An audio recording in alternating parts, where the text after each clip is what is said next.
And so let's go into some of the detail of China's claims. China has said, the CCP has said that Taiwan has always been a part of China and it's an inseparable part. Is this true? I mean, I think this is just overstatement of China. But in fact, to the extent Taiwan is part of China, it's one of the last pieces to join because it was only in the 17th century, if at all. And it really only was formally incorporated, in the late 17th century and early 18th century to the Qing Empire. But before that, Taiwan was, not part of China. There's no historical connection really between Taiwan and China. European powers established presences on Taiwan really before the Chinese government ever tried to. So I think it's unfair to. It's certainly completely untrue to say that it's always been part of China. So I wanted to pick up on what you said in terms of the history. You said that in the 17th, was it 17th and 18th century, that there was a connection between Taiwan and China. But in the scholars that I've spoken to here have said that there was only the 10-year period before Japan took over when it was formally made a province. And even then, it wasn't fully controlled.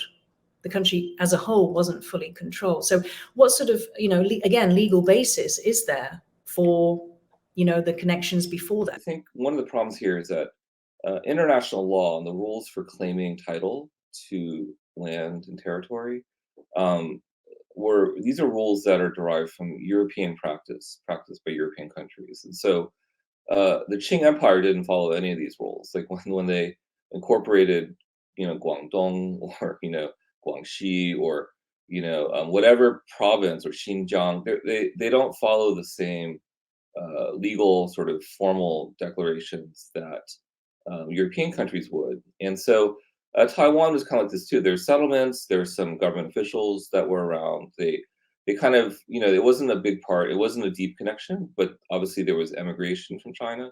And there was some government presence because they invaded in order to kick out the remnants of the Ming Empire that had sort of holed up in Taiwan.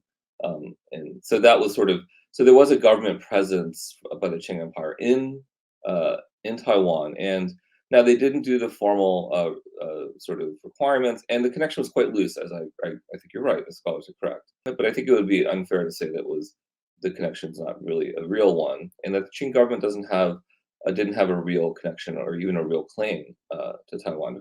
I think the best reading of it is that it was part of China, and that was ceded to Japan after the war in 1895. And so digging down a bit deeper about this inseparable, inalienable part, the CCP also says that no treaty could separate Taiwan from China. So they are referring to that 1895 treaty, which they consider to be void.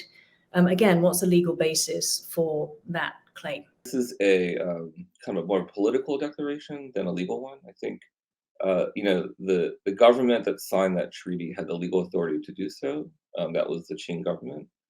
And, frankly, no one, in the Chinese side really challenged that until much later. And so I think if you were to say that treaty, the argument would be that treaty was a treaty of conquest, and therefore it's unfair. But so would almost, many, many treaties transferring title. The treaty between the United States and Mexico, transferring title to the southwestern part of the United States, like Arizona and New Mexico, was a similar type of treaty, right? It was a war.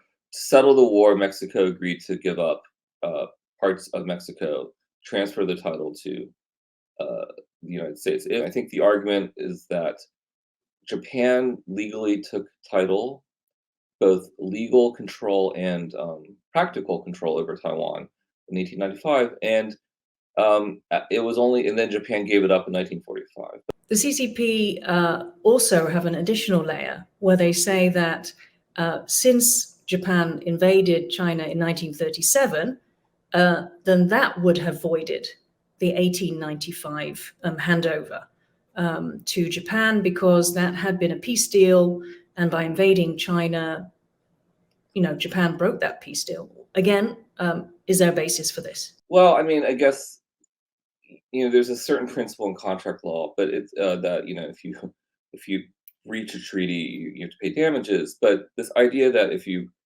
reach an agreement, the agreement sort of automatically goes back to its prior state is not something that normally happens. If you break a contract with someone, but the remedy is you punish them for the crime of aggression, which is what happened. The leaders in Japan were punished, or some of them were, and Japan gave up all the land they took, and that's what happens. It's not like this automatic termination of a treaty, and you go back to some prior status quo. That's not how these treaties typically work. Japan surrendered, as you said, their territories. Under the San Francisco Treaty, they did that. They surrendered Taiwan and other territory, but it didn't say who they surrendered that to.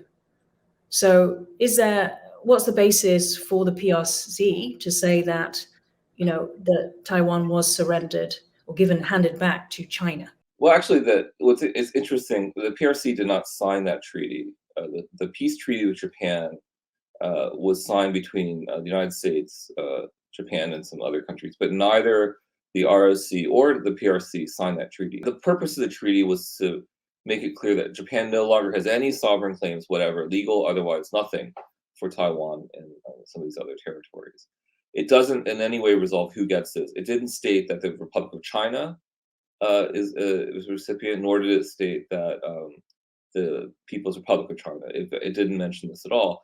And I think this is a clue that signals this is why the U.S. position is still this position today. The U.S. did sign that treaty. It was really kind of not forced on, but effectively drawn up by the United States and pushed on Japan. At the time, the United States did not want to transfer Taiwan to the People's Republic of China, nor did it feel comfortable with the Republic of China either. And so do you see parallels with other countries' situations such as Israel and Palestine? Yeah, so one of the ways I thought is it's quite similar in this way to the situation with the Palestinian territories of the West Bank and Gaza, where the status of those has been, the history is quite different, but essentially to some degree they kind of live in a legal dark zone.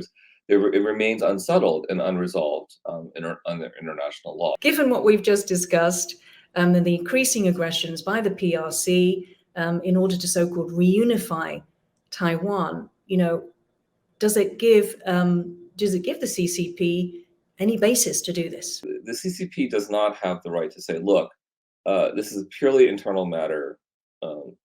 Everyone agrees that Taiwan's part of China, so we're just doing, and there's no controversy whatsoever. That's not true. That's not supported. That's just essentially propaganda at this point, although a lot of people in China seem to believe it.